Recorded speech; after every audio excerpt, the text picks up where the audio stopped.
Hey people of the VC, it's Andy Cloudy Balder back with another 7 or so records from my ever expanding inbox. These are things that I've picked up either recently or over the last few months. I just really haven't got time to or had time to digest properly, have a couple of spins and put my thoughts down in a video. So let's jump in with these 7. First up, a little bit of a grail, I suppose. Not a grail in terms of something that I've always wanted, but probably more of a gap filler and an album that I know a lot of people have a lot of time for, but I just hadn't heard it before, to be honest with you. But it was always very, very difficult to track down. This is an album that the average price on Discogs, it goes for about £25 and above, and that's just usually at my price range for a record. So a minimum bid on eBay, a lot less than that, secured me a copy of Death Angel, the Ultra Violence, their first album. Good, honest, no frills thrash metal. It's not trying to be too clever. The earliest Death Angel album that I'd heard prior to this was Frolic in the Park, and I already think I prefer this one. It's hard to believe that these guys were, just teenagers when they were putting this stuff out. Andy Gallion, there is, I think he was only about 14 when he put this out. Voracious Souls, what a great song. Absolutely fantastic. But to be honest with you, it's all good. The only track that I'm not that bothered about is the last track, IPFS.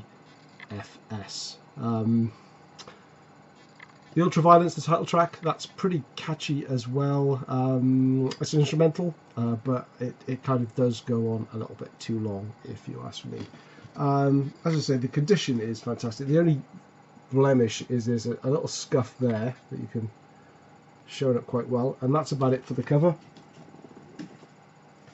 The inner sleeve is perfect, like it was printed yesterday. Lyrics and the Death Angel logo, and this is the UK 1987 pressing on Under One Flag. Under One Flag being a subsidiary of Music for Nations label. So yeah, delighted to pick that up at a price far cheaper than I really should have. So thank you to everybody for not bidding on that one on eBay. Second up, completely opposite end of the spectrum, really, as far as hard rock music is concerned. Now, this one was picked up because, well, simply because it is on Music for Nations label. It's Music for Nations number 97, so it was within my 80s Music for Nations remit of my collection rules with this. Not an album I would have picked up as a blind buy. I mean, it kind of smacks of hard rock, I guess, but certainly not metal. Certainly with the name Riff and Mission Love. Bear in mind this is 1989. It doesn't look like glam metal. It doesn't look like heavy metal. And it's neither really. It is hard rock, but it's bordering on the alternative rock sound, I guess. How can I put this? It's like a melodic rock version of The Cult, but with clear 80s Ramones influences. If you listen to this and you're familiar with the 80s Ramones catalogue, there are a few snippets of the songs that kind of jump off and make you think, I recognise that sounds like a Ramones song. Listen to the song Elaine, and you might get what I mean by that. They're a German band with an English singer. I think they moved over to England when they signed for Music for Nations. There's a cover on here as well. There's a cover of All or Nothing, the Small Faces song, and it isn't too bad at all. I'm not necessarily a big fan of covers, but I don't mind that one at all. Overall, it's an enjoyable rock album, and it doesn't actually sound like it aged badly at all. It's in perfect condition, but had it not been Music for Nations and had it not cost me less than £3, I probably wouldn't have discovered it. But it's certainly something I'm glad to have now. Again, perfectly preserved inner sleeve with lyrics on both sides, and a thank yous there as well. As I say, this is the Swayze label as well, the late 80s Music for Nations record label. Cool stuff. A little bit different. Overkill. This is Relictive, or Relics 14, as it's probably better known. It's Overkill. You know what you get with Overkill. You get Overkill. I think this is their 14th studio album, hence the 14. I believe that includes, they've got 13 albums and their EP. I believe that's how it goes. Sorry, this is the 2013 reissue. Did it come out in 2013? I'm struggling to remember now if it actually came out in 2013 or whether it was a reissued on vinyl for the first time there. It is, there's their band. It is on gatefold. It's for a like 180 gram record reissue or issue. It's pretty bare bones. There is a lot of text here which I've not read. I find it really, really difficult to read this much text this wide. I will one day. I'm sure there's some interesting stuff in there about the band and this album in particular, but I can't consume that kind of content of text all in one go. But I find with Overkill, they're pretty consistent. You know, some are better, some aren't so good, some better. This one I think is on the not so good. Although having said that, there are some great songs on here. It does annoy me that it's a double LP. I think they could have dropped a couple of the songs and put it all on one LP, and I might well have enjoyed it better without having to get up on my arse and change the side every 15 minutes. Within Your Eyes, Love, Loaded Rack, great song. Bats in the Belfry, didn't think too much of that one. Pound of Flesh, great song. Keeper, great song. Wheels and the Mark on side 3, okay, better than some of the others. Play the Ace, that was okay as well. But Old School, the last track on side 4, now that is a song that traditionally in the olden days I think would have been a B-side on a single. It's a bit of a, I guess, ode to Overkill anthem. It's their Sheriff of Huddersfield, you know, the Iron Maiden's song. It's their Friggin' in the Riggin'. It's their equivalent of Anthrax's I'm the Man. It's a song that obviously probably means a lot to them. A little bit jokey, lots of good sweary lyrics. But it's the kind of song that when you've heard it a couple of times, it's, yeah, all right, fair enough. I've heard it now, and I don't need to hear it every time I play the album, which I say would have been great as a B-side on a single, but obviously bands don't really release singles anymore, so they probably felt they had to chuck it on at the end of the album. Probably excellent live. They may well have even played it live when I went to see them a couple of months ago. I don't remember. Maybe I had too many beers by then. But the annoying thing is when I look at that album and think of that album, and I've just read some of those tracks out now, and there's a couple of them I'm struggling to remember how they actually go. But I've got Old School playing in my head now over and over, and it's just a shame that one song is the one that defines the album for me. But only cost me 12 quid on eBay, and it was sealed, so I wasn't going to sniff on that. I'm really late to Overkill, and I probably have more newer Overkill albums than I've heard of the 80s stuff. So there we go. Oh, and Bill, back by popular demand. Right, after that brief intermission. Okay, this next one is a bit of a strange one for me. I was excited when I saw this. There's a small, it's not even a record shop, in a shopping centre near me in Edinburgh. There's kind of like a like a boutique sort of arts and crafts shop, and in the back they've just got boxes and boxes of records, and I think it's the same people that do the Edinburgh Record Fair that comes around every 3 months. Is obviously some of the cheaper end or records that they don't really sell in the record fair that they just leave there and let the Leith Collective, the place is called, deal with it. And I found this and I thought, well, King's X, I don't have any King's X. I've heard some good things about them. I will give it a punt. I think it only cost me, what, I think this was just £6 or £7. Decent enough condition. And this is King's X Gretchen Goes to Nebraska from 1989. It's a US pressing on Megaforce. And the jury's still out. I don't really know what to make of this one. It's grown on me. The first time I played it, it took me completely by surprise by the style and the sound of it, and I didn't like it at all. Second time I played it, which was probably next day, knowing what to expect from it, and I loved it. It was just everything clicked. I just thought, wow, this is great. Third time I played it, again I was confused. I just didn't know how to take it. Maybe, I just wasn't in the mood for it. So I think it's one of those albums that you do need to be in the right mood for. Having just seen Living Colour play in Glasgow recently, it did remind me a little bit about them in terms of some of the musical style rather than necessarily the content of the lyrics. It's got a lot of songs on there. I think it's probably classed as fairly progressive. I'm not a prog rock aficionado by any means, so you may disagree.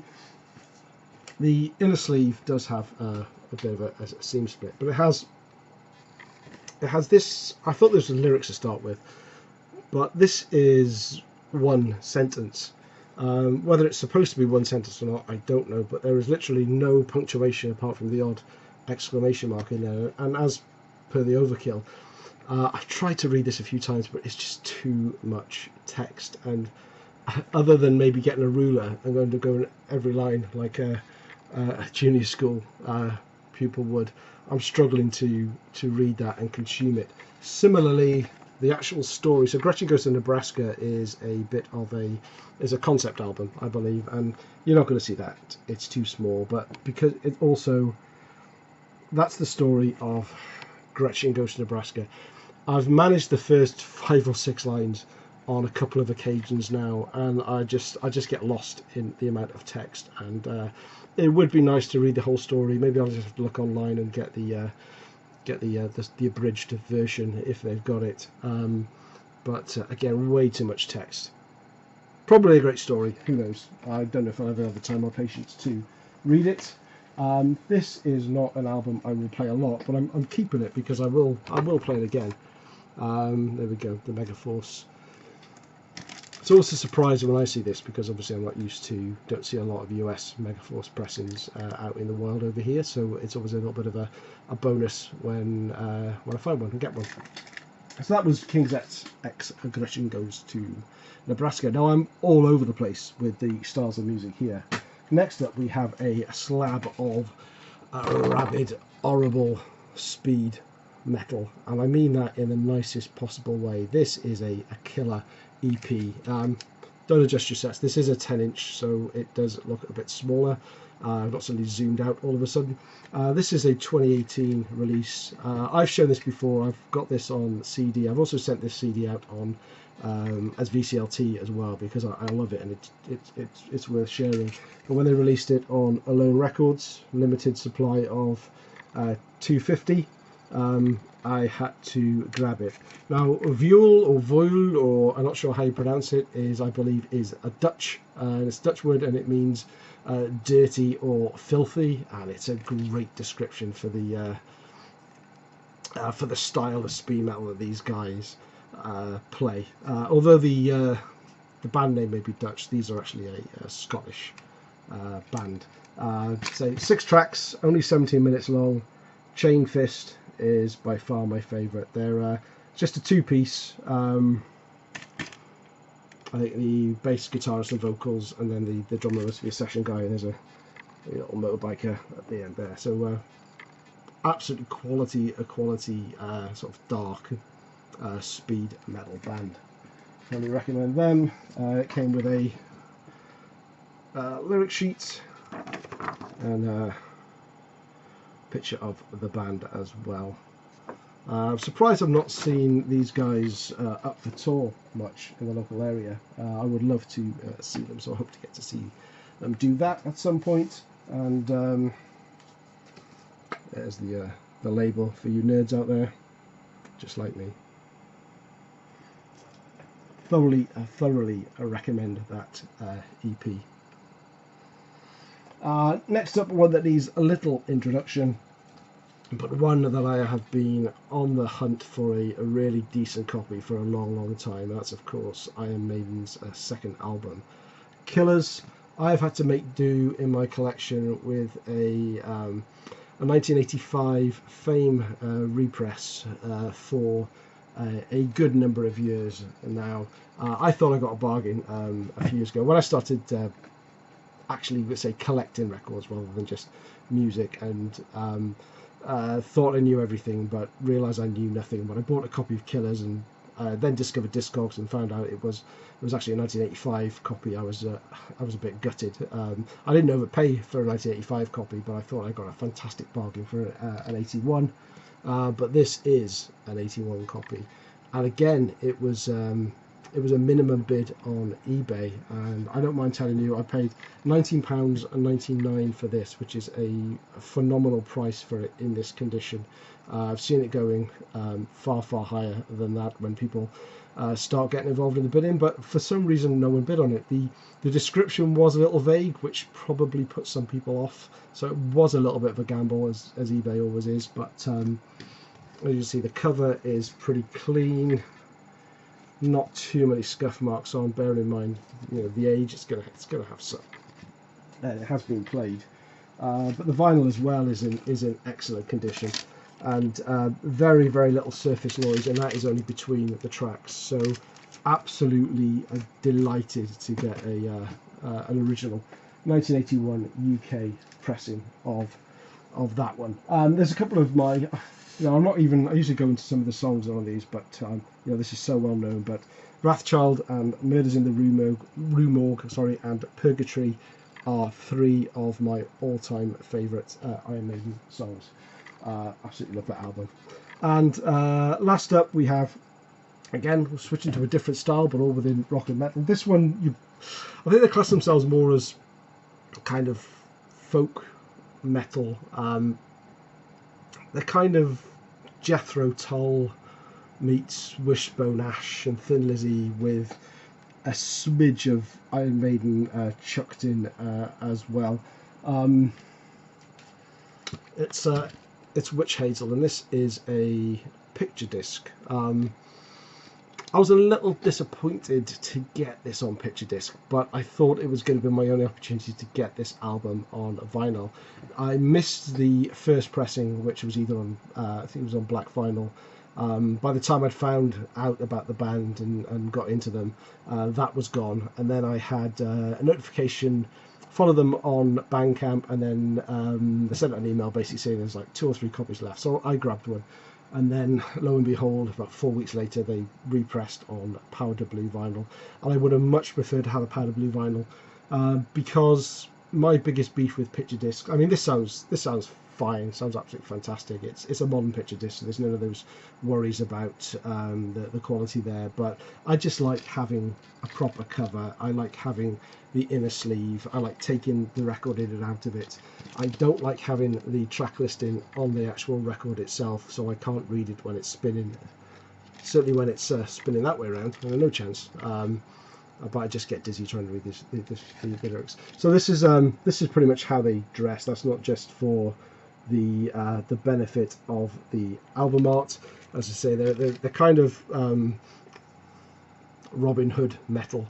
Some of their write-ups say that if metal, new wave of British heavy metal, if it existed 600 years ago, something like that.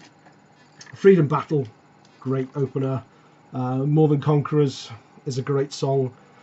Psalm, the last song on side A, I think, it's kind of a really beautiful song. It's slower, so you could class it as the ballad, I guess, on here. But I think if you call it a ballad, it would be offensive to the song. It's just a really, really good song. So they claim to be influenced by Iron Maiden, but they sound nothing like Maiden. I think it's kind of a good chill out album, to be honest with you. Chill out metal, I think, if such a thing existed. I think I mentioned that before. In fact, the self-titled song on here, Witch Hazel, is probably the most traditional metal song on the album, and it's a great track. The last track, We Will Be Strong, finishes the album on a high as well. So I was really glad I reconnected with this one, but unfortunately, when it's on the shelf, I'll probably never see it again because it has no spine. Do check out Witch Hazel. They've got a couple of albums out. Sojourn is the second album, which is also in the inbox somewhere, so no doubt you will see that pop up in who knows when. But there we go. That's my 7 albums from the inbox. My inbox is that much smaller now, and we're kind of getting there. Although it's still got more records than when I did part 1 of this series, so it's a never-ending battle. Thanks for watching. Catch you again soon.